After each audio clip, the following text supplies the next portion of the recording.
रहे थे, वहीं बीजेपी के पूर्व केंद्रीय मंत्री सुभाष महरिया चुनाव लड़ रहे थे। तो यहाँ हम बात कर लेते हैं एक तरह से 11-7 और 11-7 और 3, 11-7 और 3 चूरू से रफीक मंडेलिया के चूरू से रफीक मंडेलिया और यहाँ पर हरलाल सहारण जो है वो चुनाव लड़ रहे थे।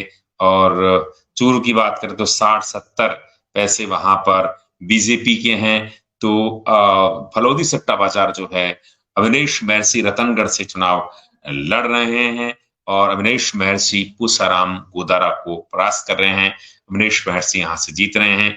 हम आपको भाव भी बता सकते हैं कि रतनगढ़ के भाव क्या हैं। रतनगढ़ जो है वो बीजेपी के खाते में ये सीट जाती हुई प्रतीत हो रही है। शाहदुलपुर सीट की बात करें तो मनोज नांगली, वीरेंद्र नांगली के छोटे भाई हैं, बीएसपी के प्रत्याशी हैं। बीजेपी से जहां सुमित्रा चौधरी है, कांग्रेस से वहां कृष्णा पूनिया है। दोनों को जनता नहीं चुन रही है, बल्कि मनोज नांगली के खाते में ये सीट जाती हुई प्रतीत हो रही है। तो ये शेखावाटी में एक मनोज नांगली, सरदार शहर से रामकरण चौधरी और अनिल शर्मा के बीच कड़ी टक्कर है। फलोदी सट्टा बाजार की बात करें तो यहाँ पर कांग्रेस को वो जिता रही है। हालांकि हमारे सर्वे में रामकरण चौधरी भी यहाँ आ रहे हैं, लेकिन यहाँ पर बात कर लेते हैं तारानगर से राजेंद्र सिंह राठौड़ के जीतने की प्रबल संभावना है। उसका कारण है कि यहाँ भाव 60 और 70 पैसे हैं बीजेपी के। तो ऐसी स्थिति में हम कह सकते हैं राजेंद्र सिंह राठौड़ जो कि नेता प्रतिपक्ष है राजस्थान विधानसभा में। सुजानगढ़ की बात करें तो मनोज मेघवाल जो है मास्टर भंवरलाल मेघवाल के बेटे हैं। मनोज मेघवाल, उनकी क्षेत्र में अच्छी पकड़ है। यही कारण है कि कांग्रेस से मनोज मेघवाल के जीतने की प्रबल संभावना है। सुजानगढ़ में बीजेपी ने संतोष मेघवाल को टिकट दी, लेकिन संतोष यहाँ पिछड़ रही है। पिलानी से पितराम काला इसलिए जीत रहे हैं क्योंकि बीजेपी के 2 कैंडिडेट राजेश दहिया और कैलाश मेघवाल चुनाव लड़ रहे हैं, इसलिए पितराम काला के जीतने की प्रबल संभावना यहाँ पर दिखाई दे रही है। इस पिलानी की बात करें तो यहाँ से श्रवण कुमार के जीतने की प्रबल संभावना दिखाई दे रही है। पहले हालांकि ये था कि संतोष इलाहाबाद जीत सकती है, लेकिन हमारे पास जो समीकरण आ रहे हैं, जो फलोदी सट्टा बाजार है, उनके अनुसार श्रवण कुमार ही यहाँ से चुनाव जीत रहे हैं। तो आप देख सकते हैं कांग्रेस के पक्ष में 10 से 11 सीटें और बीजेपी के पक्ष में 7 और अन्य के खाते में 3 सीटें जो है वो जाती हुई प्रतीत हो रही है।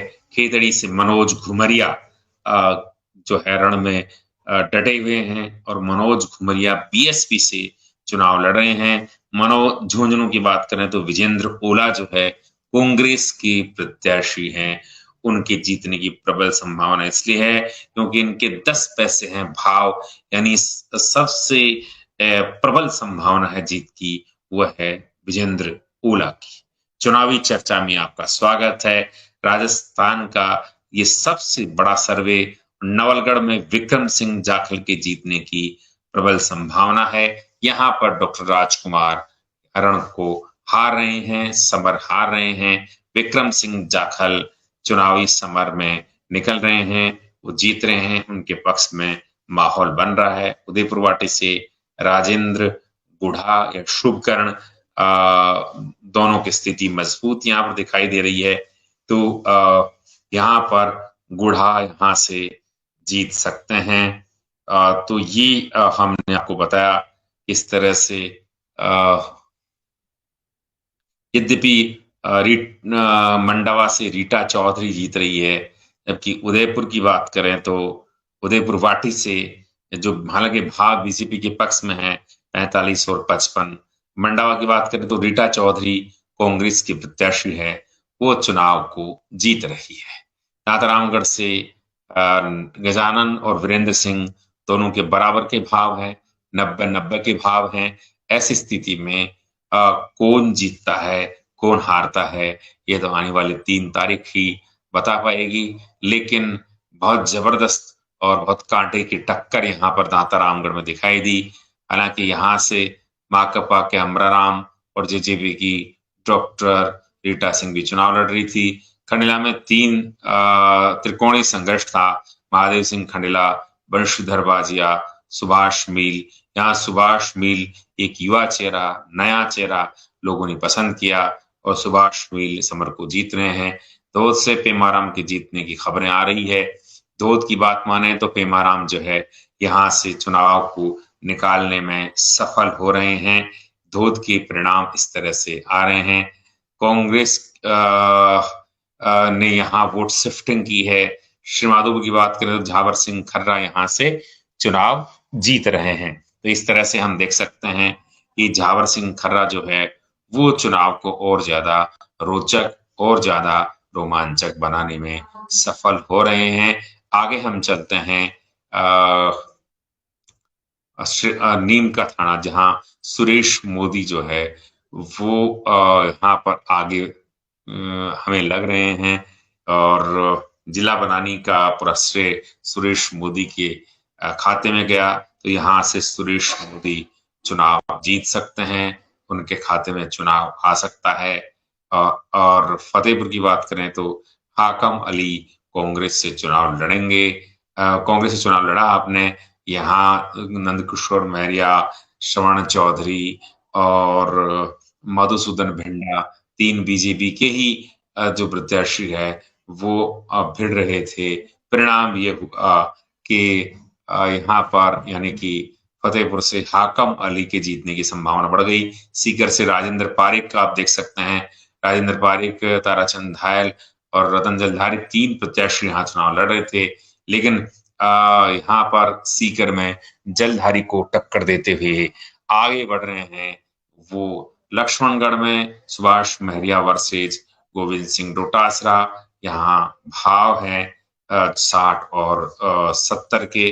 तो ऐसी स्थिति में जीतने की उनकी प्रबल संभावना यहाँ पर दिखाई दे रही है। तो दोस्तों, आप हमारे इस वीडियो को शेयर कीजिएगा, लाइक कीजिएगा और कमेंट्स कीजिएगा।